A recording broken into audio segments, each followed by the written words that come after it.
Welcome to the Curry Gumbo Podcast with Nicole and Ashley. And today we are diving into a Martin episode. Stay tuned for the conversation. Tonight is our 1-year anniversary of the first time that you know. No, I don't know. What? Gina is excited about this anniversary of the first I Love You, which I can get into my thoughts about that later. Gina's planning this big celebration. Martin is like, okay. And Gina has dinner and a gift for him. And Martin doesn't have a gift. And he's trying to play off like he does. And then he gets this last minute gift. That's pretty much the gist of the episode. The anniversary of the first I Love You. Is that really an anniversary? If you want to have an anniversary, you can have an anniversary. If you want to have an anniversary for the first time, y'all were in sync in how you tied your shoes, that's on you. Martin, it's clear that he is unaware that this is an anniversary that they're going to recognize. Definitely. Martin. What you guys gonna do for your anniversary, man? Nothing, man. Nothing? What I found odd is that Tommy knows that it's their anniversary without Martin saying anything. So I'm like, does Tommy have a relationship with Gina that we don't know about? Because this is before the core group is established. Because Gina They're was not still living in friends her yet. apartment. Yeah, they're not close friends yet. Pam really doesn't know Cole or Tommy. But they do hug at the beginning of the episode, which might suggest that they have a bit of a friendship going. So maybe that's how he knows that it's their anniversary. But it seemed like everybody was way too invested in this anniversary. And I'm like, Martin, like, what? Exactly. I'm like Martin too. I'm like, why are you just making up anniversaries? Just making up shit. What the fuck is we doing? She went all out with her little black dress and her lobster dinner and her gift, which we never saw. Multiple gifts. He's got multiple gifts coming. She had that one gift that was wrapped in that turquoise wrapping paper, and I'm like, yeah, I had to run it back to be like, did he? Oh, what's the gift? Never did we see it. The gift. Never did we see it. Martin goes to just a conversation he has at work as well with Stan and I forget his other coworker's name. Stan and Sean about, this anniversary, and they're giving him pointers like, yeah, you gotta take this seriously. You gotta buy. Stan's the one that says you gotta buy her a gift, right? And Stan is like, Stan is the one that gives Martin the card to the trashy lingerie shop, and he was like, yeah, go here, you gotta get her something. And Martin's like blowing him off. Sean's like, women love jars. They put stuff in jars. Which I'm kind of with Sean. I'm like, I do love a jar. I love a vase and a jar. I love a mason jar. I love it. I'm like, low key, you are correct. Like, we be putting stuff in jars. Sure do. The bigger the better. No shame about it. Love it. That would be the perfect gift. Well, Stan at first is saying, don't get her something that you like. Yeah. So that when she returns it to you, you can use it. He's not getting good advice. I mean, if he follows Sean's advice, Gina might be upset. She don't want no jar. We want jars. She don't want no jars. But the first person to give him some advice is Pam. She's like, get the jewelry. Yeah. Oh yeah, get real but jewelry. I feel like Pam was just saying, like, listen, if he gonna get something, I'm gonna get my friend all the things. Jewelry, diamonds. I don't care what anniversary this is. Diamonds, all the time. Pam in this show, she was never like cataloged as a gold digger. But if anyone were to have views that were Cardi B-ish, I feel like it would be Pam. It would be more Pam than the bag. Gina. Oh yeah, Pam was always get the bag. Get the cash from the. You remember that dude she almost married, and he Uh-huh. was rich. You go up to the skybox, like Yeah. she just feels so. So I'm not surprised that she is requesting that Martin give get Gina some Gina. jewelry, even Yeah. though Gina doesn't lead with Nah. I'm a girl, I love diamonds, I love crystals, I love the jewelry on. So I think everybody was just coming from their own, like speaking from their own desires, Mm-hmm. except probably for Tommy. Tommy always felt like the voice of reason in this show Yes. sometimes, because there were some times where he was acting a whole fool. But most of the times, I think Tommy was the voice of reason. I mean, in the first episode, the pilot episode, when Martin is making a fool of Gina on air, Tommy is the one to say, Gina's gonna hurt you. This is a problem. What are you Mm-hmm. doing? When before Martin proposes to Gina, Tommy is the one who's saying, you need to marry this girl, or you need to figure out what she's doing. Stop being upset that she wants to move to New York. You have pushed her into Okay. a corner. Because bags You was told her to packed. go to New York. What did you want her to do? She needs to know if this is serious or not. He always is the one to kind of insert some logic, some sense into our boy, Martin. Our anniversary is important. I am not into anniversaries, but I have never had a relationship long enough to celebrate one. So there's that. But I also am not a big birthday celebration person. Mm. I don't need to celebrate in that way. But it's a big deal to Gina, which is what matters. But I also think it's unfair to set your expectations and leave them there and not let him know what you told him the day of. And I guess she expected him to remember. And I think that's might be where the disconnect is. Mm-hmm. Because I know for me, I'm not a big anniversary person. One, because I don't remember everything. Like Mm-hmm. people, I hear people all the time be like, "Oh, our first date was on whatever March 22nd, and the Child, I first don't kiss." know. And I'll be like, I never remembered the day of a date. Like I could not tell you. And it's like, what are y'all counting? When people be like, yeah, anniversaries for like people who are not married. I'm like, so I would always be wondering, like, what do y'all count? Like, what are you Yeah. counting? Like, what day? Yeah. But I guess Gina assumed that he's gonna remember the exact day of the first "I love you" because she remembered it, and that's a little unfair to me. It is a little unfair. Now, I will say, now that you know this is a big deal to her, the point is to rise to the occasion and say, hey, I didn't know that this was our anniversary. I have not had time to go out and purchase anything or to create a gift for you. Can we reschedule?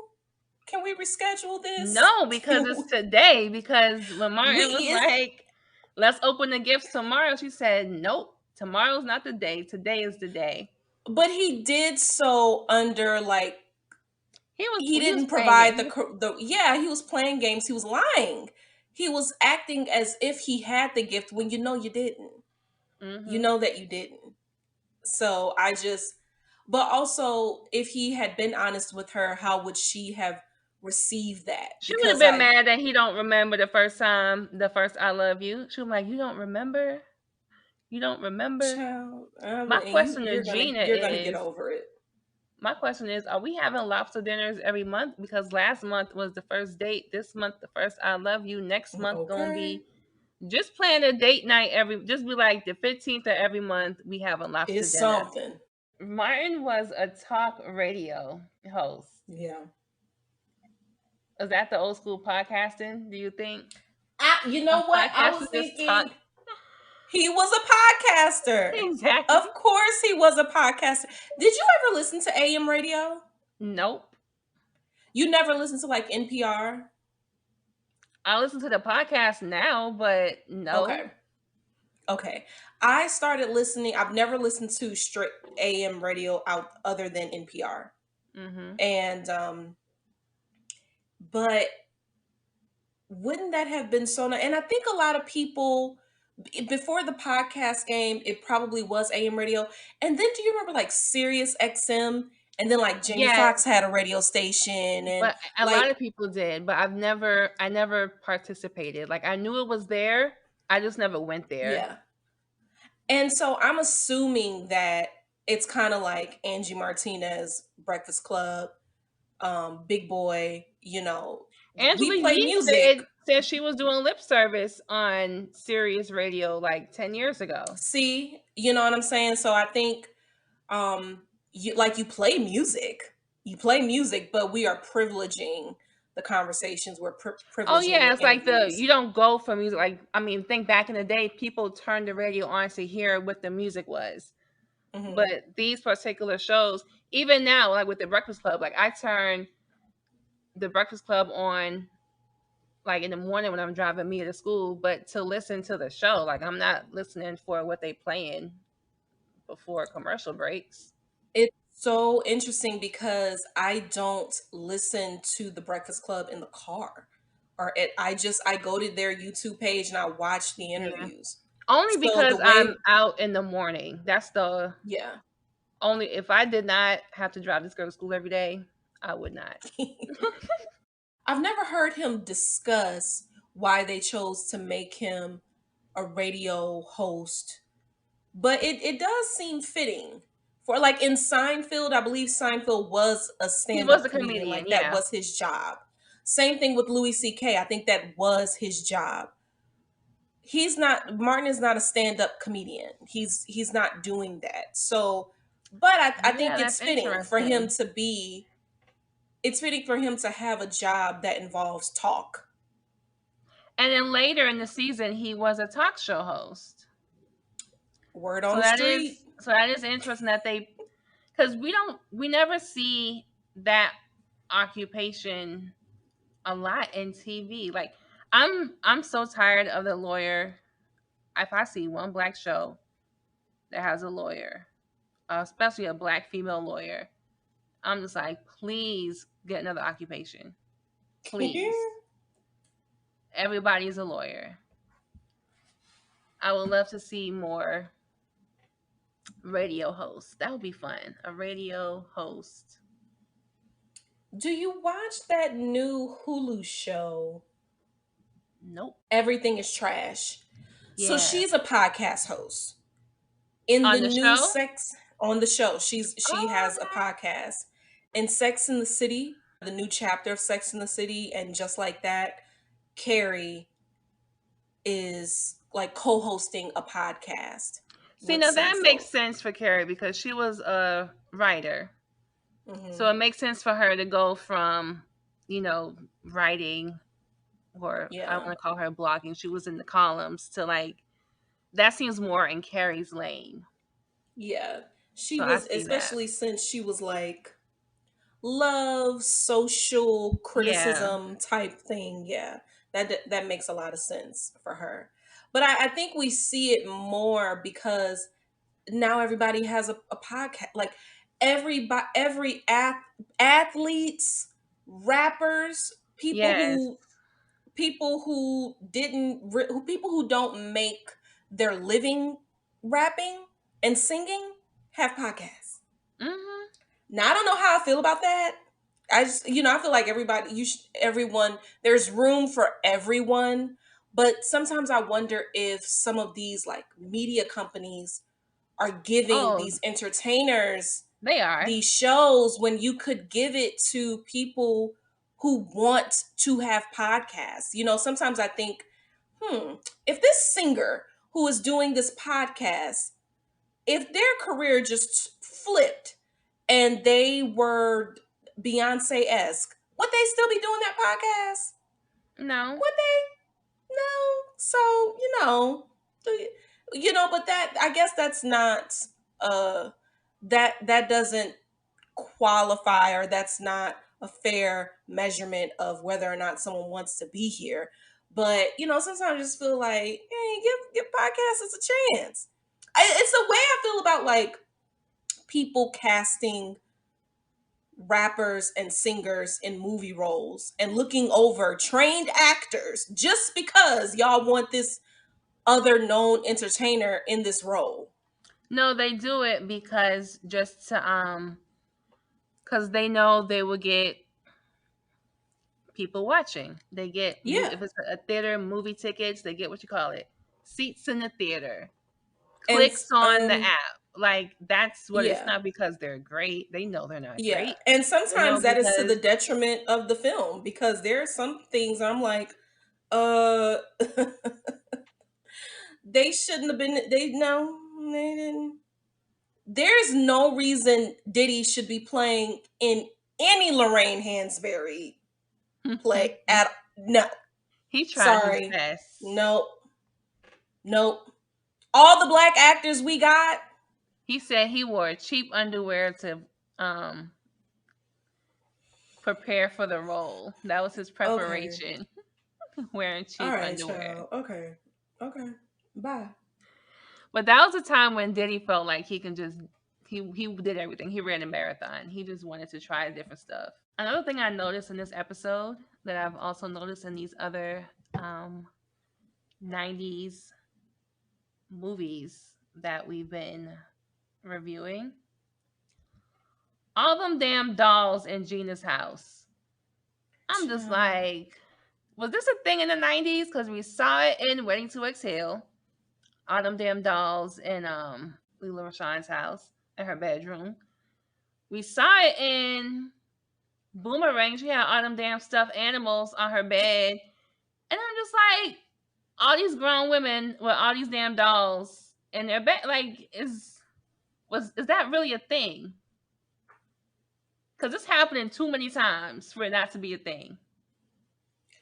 With Gina, the dolls felt more folksy and felt a little bit more black art as opposed to like Kitty.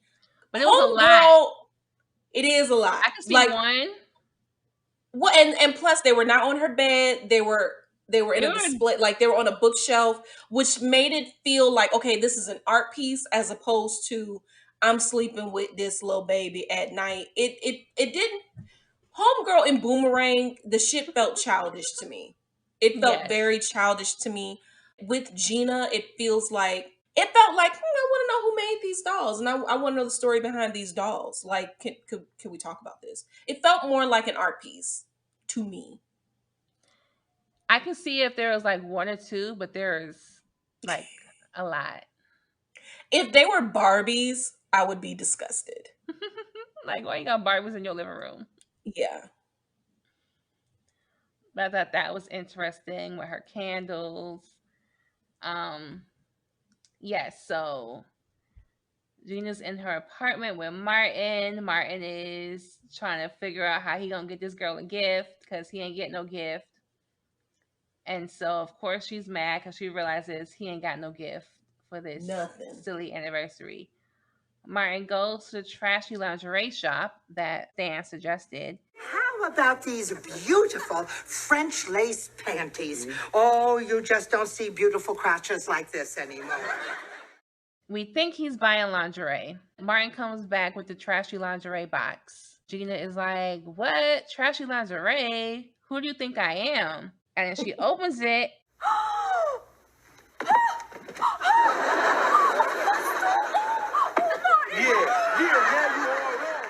It's a footstool. And in the beginning of this episode, she's talking about this footstool that her grandmother had that had embroidery and all this other stuff. So he listened. And then I noticed when Stan was giving him the trashy lingerie card, he said they have everything. But then the second time I watched it, I was like, okay, I guess everything includes a footstool.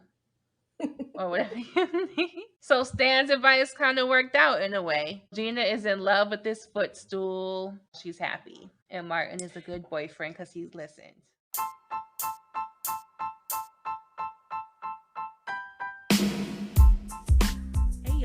hope you enjoyed the show.